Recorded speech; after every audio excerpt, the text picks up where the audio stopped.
is going to be an episode for you if you are looking for the benefits of an investment, but you want to know that there is a security and a guarantee payout if the market crashes.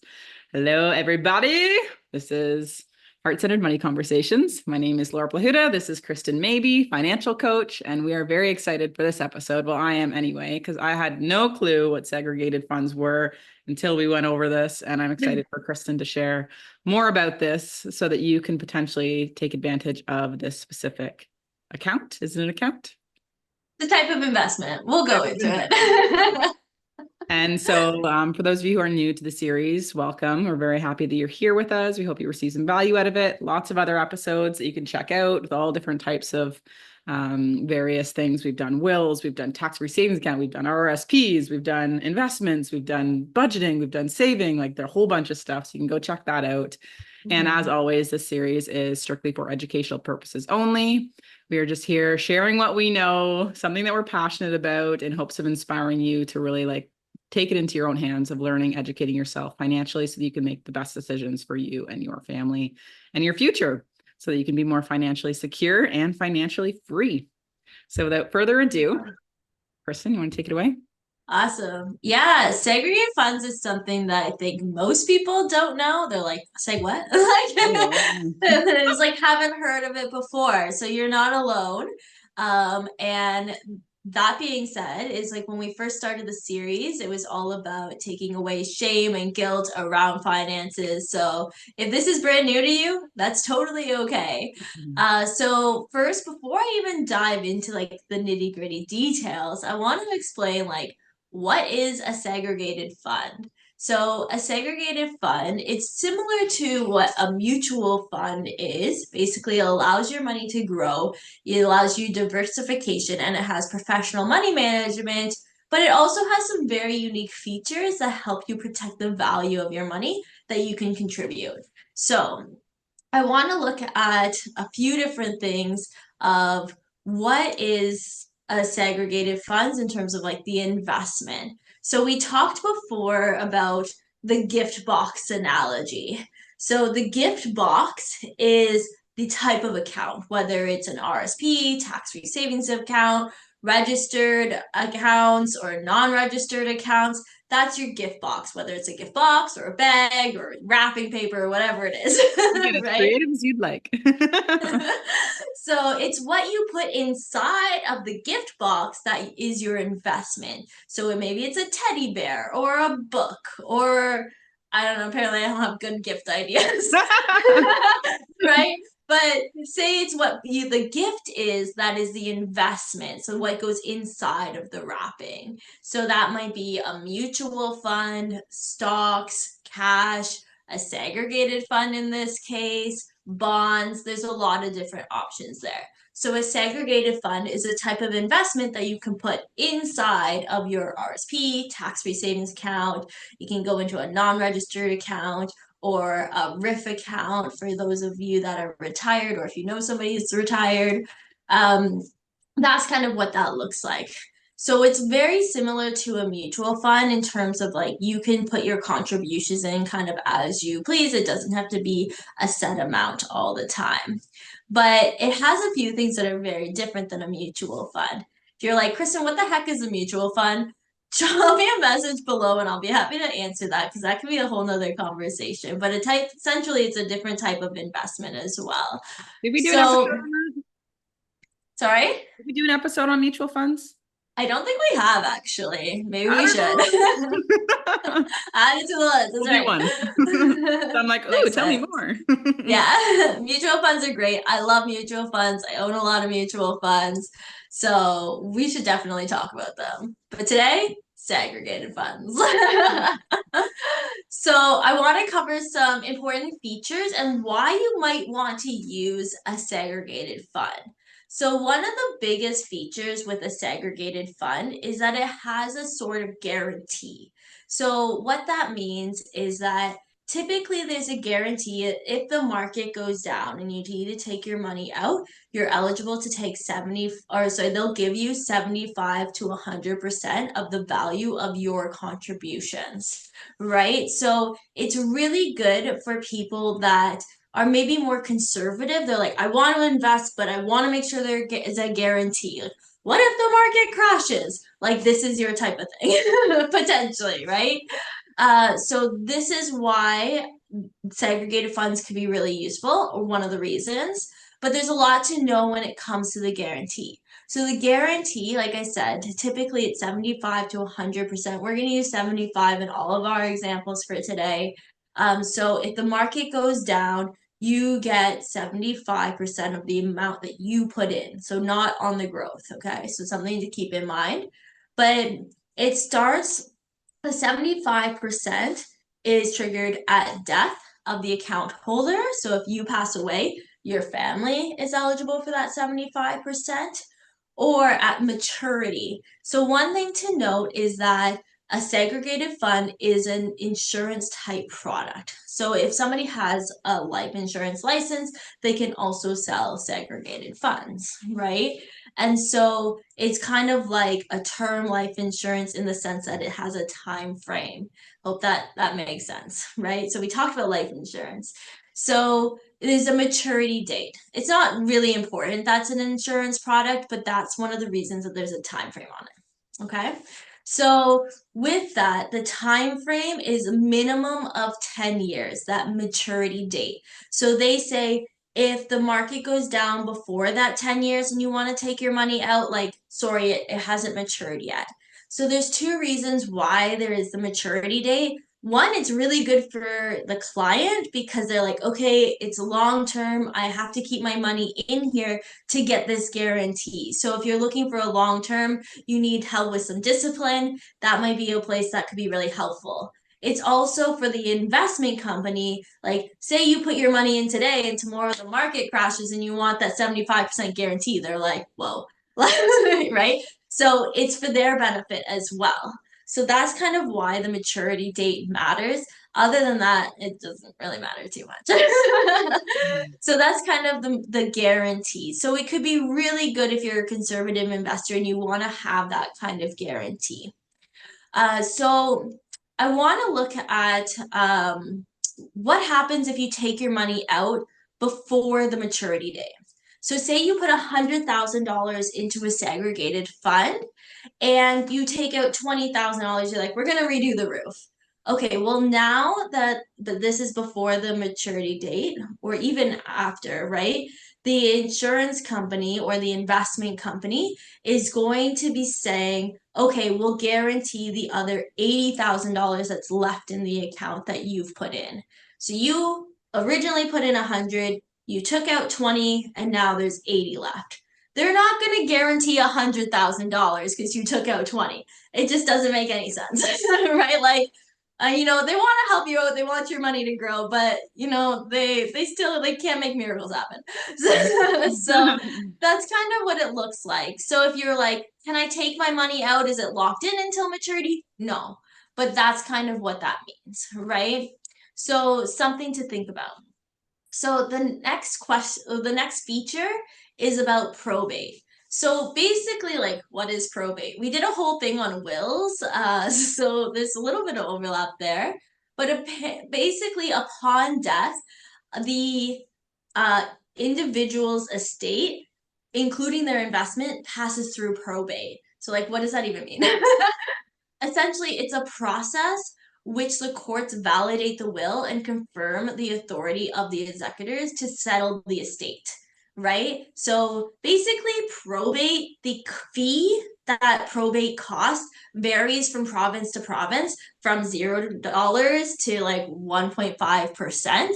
And so obviously, because it's a percentage, it can be a lot depending on how much money that you have, right? So it could literally cost thousands of dollars depending on the situation, right? Like, you don't have a lot of money, it's not going to cost your family as much, right? But if you have a lot of money, it's going to cost your family a lot, right? So bypassing probate can be really beneficial, especially if you have a lot, right? So something to consider.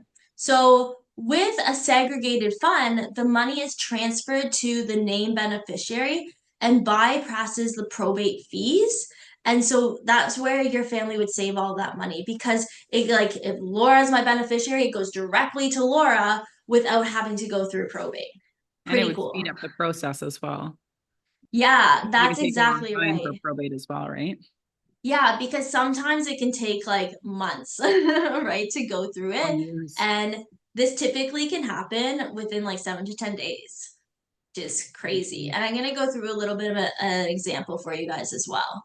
So obviously we work really hard for our money. To lose all that money we worked hard for to like fees and taxes and stuff after we pass away and our family gets a little bit after, that's not that good, right? Like we want to leave a legacy, right?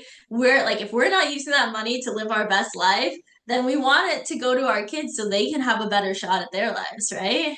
Or Mhm. whoever that beneficiary is for you. Okay, so the next feature is creditor protection. So this one's also very interesting. Laura and I've had like some deep conversations about like what happens to your debt after you pass away. It doesn't always just like go away, right? So basically, it has to go through your estate, and there's like an order of who gets paid first, right? In terms of your debt.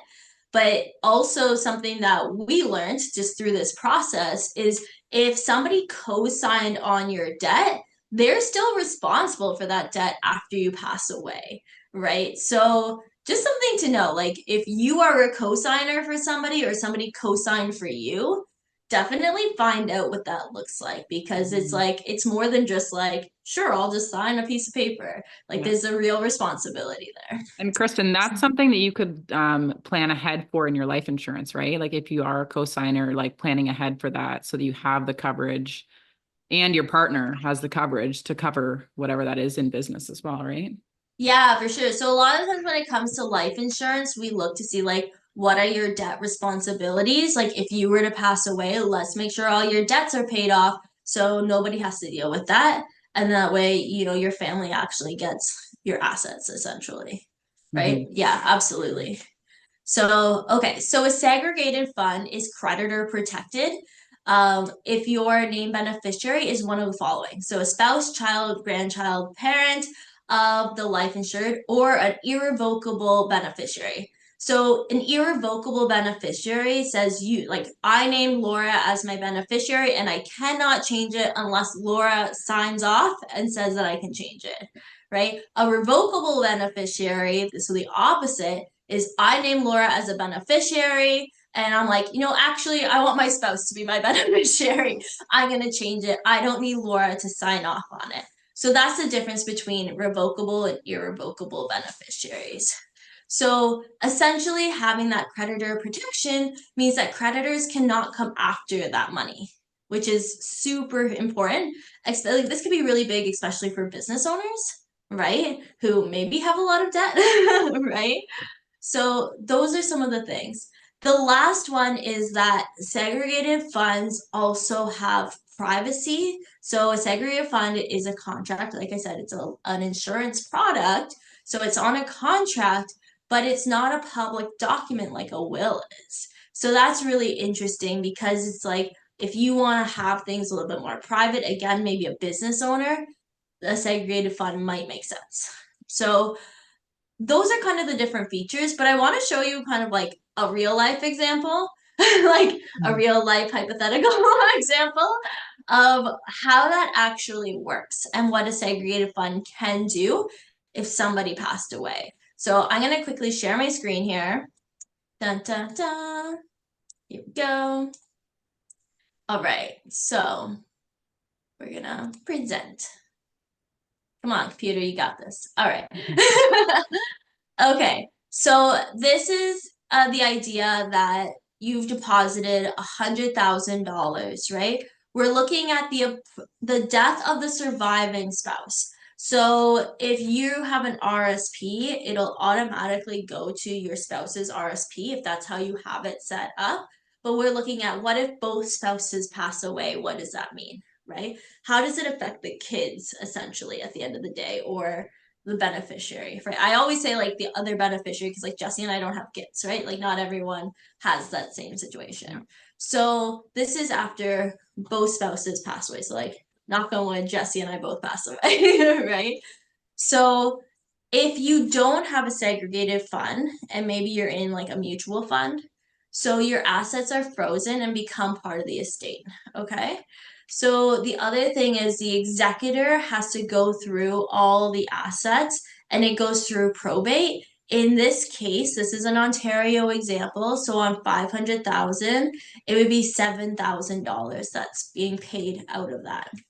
There's also legal fees that apply. Again, it depends on like your lawyer. It could be 2 to 10%. Let's say it's 10, that's $10,000. There's the executor fee. So again, depending on who your executor is, they can take a percentage as well. In this case, let's say $5,000. And it can also be claimed through creditors for your estate that can challenge the validity of your will and can take months to years to actually get that processed. So it can be really challenging. Like a lot of people, even when it comes to life insurance, they're like, oh, like I don't really need life insurance. Like, who's paying for all these things if you don't have anything set up? And it's like, not because I'm like saying you should get life insurance, like do your research and decide what's best for you, but just kind of know that there's so much more to you passing away than you might realize, right? So like you still have to get your taxes done after you pass away. Right? Like you owe on your taxes, right? Want their money. They want their money. So just different things to be aware of. Okay. So that's great. This is, if you don't use a segregated fund. So what if you use a segregated fund? What is the difference? So upon the death of both spouses, the assets pass to the beneficiary within 7 to 10 days and they bypass the estate. That's huge because that's before like the next mortgage payment, right? Like it's incredible because like what happens to your mortgage if they haven't sold the house yet and it takes a few months to sell the house? Like who's paying your mortgage payments? These are all really good questions to think about. Okay, so the assets avoid probate, legal fees, and possible executor fees. Like I said, executor fees are optional depending on who your executor is. Like if it's a family member, there's probably not going to be a fee. I don't know. It depends on who your family member is I too, will I be the suppose, right? executor, but I want you to pay me. Yeah. It's a lot of work, so okay. So it bypasses all these fees essentially. It's creditor protected, right? So it's basically that they don't have access because it doesn't go through the estate the same way. And no possibility delays on challenges of validity of the will, right? Because again, it goes directly to the beneficiary.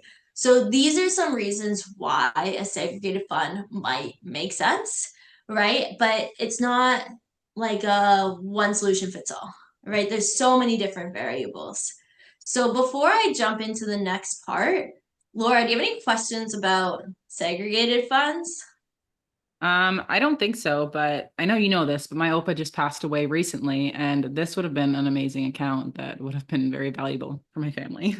So I'm Yeah. excited to kind of like have this put out there. And it kind of frustrates me that well, it's interesting. My Opa was very stubborn, likes to do his own way. So maybe the bank or whoever did tell him about this, and he just didn't put it in there.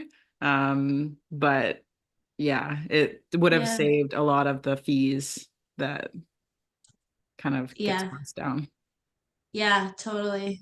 Yeah. Yeah, it's really interesting because like I don't think I have any clients that came to me that already had a segregated fund. Hmm. Like it's not something that's very regularly talked about. Hmm. Kind of like the RDSP, right? Like it exists, but people don't know about it, Yeah. right? There are some reasons why a segregated fund not might not be the best solution, and that's what I'm going to go through next. Hmm. And so one thing is that mutual funds compared to segregated funds, mutual funds have typically a lower management fee because the mutual funds don't have that insurance guarantee. It doesn't have all these like added bells and whistles, essentially, right?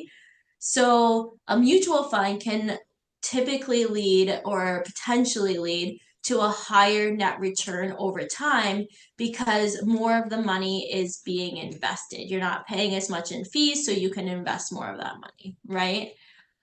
There's also a wider selection of mutual funds available compared to segregated funds, so you can tailor your investments a little bit more. And like I mentioned before, unlike segregated funds, mutual funds don't have a maturity date. So you have a little bit more flexibility with accessing that as well, your investment. So basically like fees, flexibility, rates of return are some of the reasons that you might choose a mutual fund over a segregated fund, right? It's like I said, there's no best solution for any one person. Yeah, for sure. But I also want to look at is like why I think the guarantee, like this is like my personal opinion, as we say, but why I think the 75% guarantee like really doesn't even matter. And this is the reason why is because it's over, like the guarantee is after 10 years if you choose a 10-year maturity date. Like if you choose 20-year maturity date, then I feel like it really doesn't matter. But say you have 75% guarantee. Well, like I said, that's only on the amount that you put in, not the growth, first of all. And it's after 10 years. So that means that it's had like 10 years for it to grow. So theoretically, say it grows 5% a year and there's a crash like 2008, theoretically, even in that situation, because you have all the growth, you're going to have more money in there than 75% of just what you've put in if there was a crash. Did I explain that okay? Yeah, it's not fully landing though. Can you explain that again? Okay, yeah, let me explain it again. Yeah. So I'm like, numbers. Okay. So if you're investing over a 10-year period and you're getting a 5% return or 6 or 7 or 8 or 9, whatever, right? You're getting like a strong rate of return, then your money's going to be growing over 10 years. Your money should double. Like I'm sure we talked about the rule of 72. Like your money should double over a 7 to 10-year window, right? So if the market crashes and you lose, say 50%, let's be like dramatic, right? Then you're still going to have more in there than 75% of your original value. So Gotcha. say you put in $100,000. I didn't run the numbers, so like bear with me. But like say it's $100,000 that you put in, there's a crash. That means they say, okay, we'll give you $75,000, right?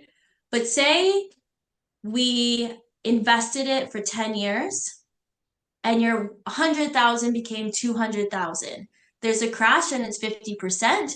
Okay, well, you still have $100,000, Which is right?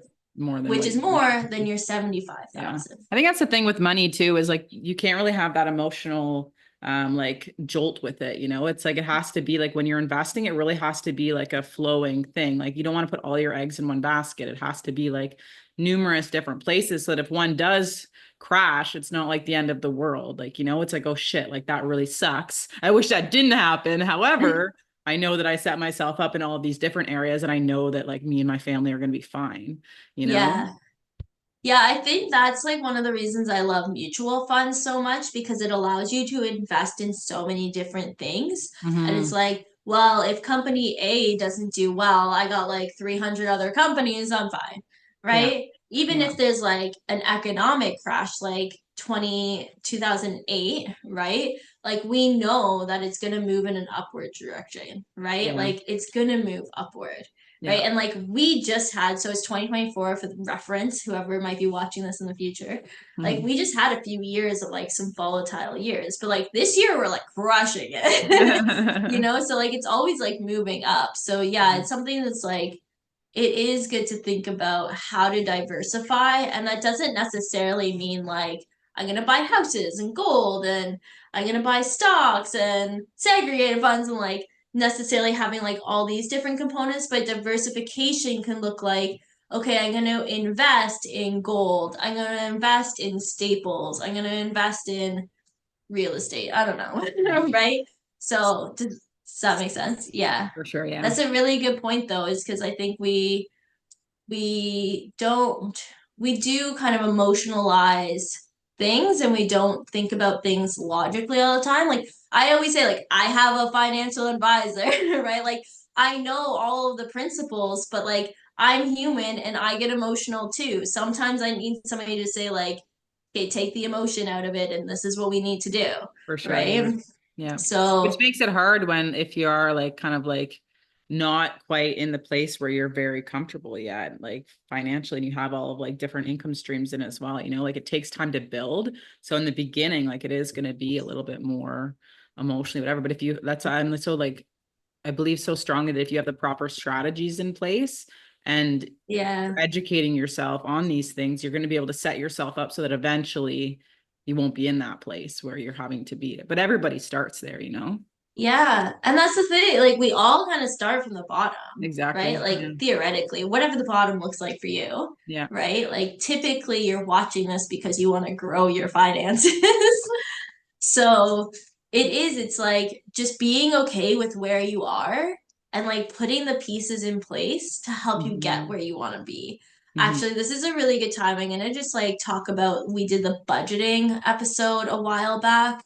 I can even link it in my Stan store. It's completely free. I spent a lot of time creating a budget. But if Mhm. you're just starting, like that might be a really good place to start, right? Just kind of Yeah. see like where are you right now, right? Mhm. So I think that's a really good point. Is like there's no shame or guilt or regret here. It's just we're moving forward from where we are today. Exactly. Yeah, I love that. So, one other thing I want, this is like a pretty short episode, but like one other thing that I wanted to talk about is that I mentioned that this is an insurance product. So, typically, if you have your life insurance license, you can sell segregated funds. But if you don't get your mutual funds license, you can't sell mutual funds. So somebody might offer you segregated funds because they don't have a mutual fund option for you. So just be really careful again in doing your research because a segregated fund might not always be the best option for people. And I've seen this a lot, and that's why I bring it up. It's just like be aware, right? Mhm. Know kind of what your options actually are. Like I had a conversation with somebody and they were like starting to go out and do their own, run their own business, and they're like, I think I'm just gonna have a life insurance license. I don't think I really need a mutual funds like license because like I'm gonna sell people segregated funds. And I was like dagger in the heart. I was like, Yeah. sorry, you're not gonna offer people the best solution because you don't want to get your license.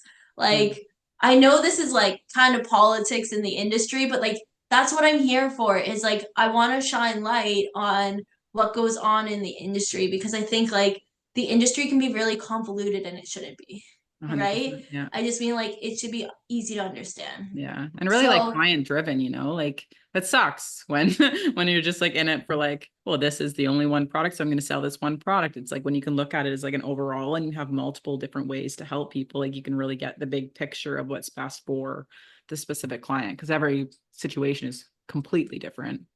yeah, exactly. Like your situation is gonna be different than mine or anyone else that I talk to, right? Yeah. And that's really what we specialize in, is like having a custom plan for every single person because it's like there is no one right answer, Mm-hmm. right? Mm-hmm. So I did want to go through some reasons or like some people who might benefit from a segregated fund, or like some people that I've seen in the past use these kinds of accounts or investments. Look what you got me doing. Calling them in uh, accounts. so these segregated fund investments is it might be somebody who is older who just sold a house and they have a lot of assets now. They're not necessarily worried too much on the growth, but they do want the security. They want to bypass probate. They want things to move through their beneficiary quickly. They want the creditor protection. That might be a really good person that would be suitable for them. It could be somebody who's a really conservative investor. They're like, I know my money might not grow as much potentially, but I really want to know I have that guarantee, right? Then this might be a good solution. it could be somebody who is a business owner who, like I said, maybe has some debt or wants the privacy. They don't want everything to be public. That might be a good person, right? So there's a lot of different things. So my actionable items for you today is really just to look into segregated funds, learn about them a little bit more, and see if they might make sense for you and your family. And consider this is like in general, I added this in here because I feel like we haven't talked about it in a little while, is just consider opening up an account for yourself, whether segregated funds or mutual funds or whatever that looks like, and just start investing, even if it's a small amount, and just look at whether you want to do a tax-free savings or an RSP. If you need more information on this, we have tons of episodes, but it's just like getting the ball rolling, like Laura talked about, right? So consider like paying yourself first, taking a portion of your pay or your income and putting it away, because at the end of the day, we're gonna get old and like things are gonna get expensive. So it's good to just take that action. So those are really my actionable items for you today. Laura, do you have anything else you wanted to add today? I don't think so. That's great. Thank you for sharing all of the information about this again. And does anybody have any questions? If you have any questions, feel free to put them in the comments below. Maybe Yeah. you'd even want to watch this episode again, because I know these episodes can be kind of like a fire hydrant or a fire hose. It's just like with like information. Even sometimes I'm like holding on to my seat, like, oh my God, okay, brain, take it all in. What just happened? Yeah. But definitely like feel free to like listen to this. It's all new information even for me too. So it can be a lot to be able to take in sometimes. So yeah, feel free to reach out to Kristen if you want any extra support, or feel free to watch these episodes again. We've got lots of episodes there for you to dive into on your own time. And that's all I have. Beautiful. Yeah, so thank you for joining today, Laura. It's always good to be in the safe space with Thank you. you. And thank you everyone who watched this video, and love to see the comments below. Feel into your heart around your finances, and we'll see you on the next episode all about group RSP plans. Awesome. Take care. Bye, everyone.